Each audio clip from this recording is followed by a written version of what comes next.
The most interesting relationship has been, for me, your fascination with Dean Martin.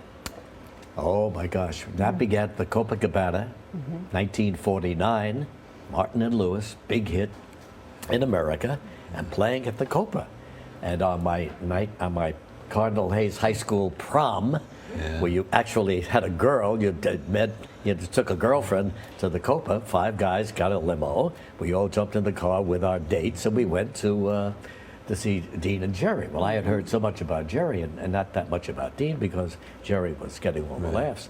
But the guy just knocked me out. He could sing, he was funny, he was handsome, he was everything that I wanted to be. And I left the Copacabana, walked across the street to where that fence is. Is that the Metropolitan Club, Charlie, right there on 50th? Exactly. And stood there at 2 o'clock in the morning and said, boy, I'd love to be like that Dean Martin guy. And the last time you saw him? Was in a restaurant, went to a little Italian restaurant near the end of his life in Beverly Hills. And there was a fellow named Bill Zemi. He's a writer from Chicago who's a tremendous fan. So we made a date to go see Dean Martin in this restaurant because we knew he's there every night. So the day that we go, there's nobody in the streets. OJ has made a run for it down the freeway. And there are 18,000 cop cars chasing him, and everybody's all watching this on TV. It was the best show. I said, my God, we waited years to go see Dean. He better be in there. And so we opened the door, and Zemi said, he'll be on your left if we go in. So I opened the door, and there was somebody there, and I thought it was him.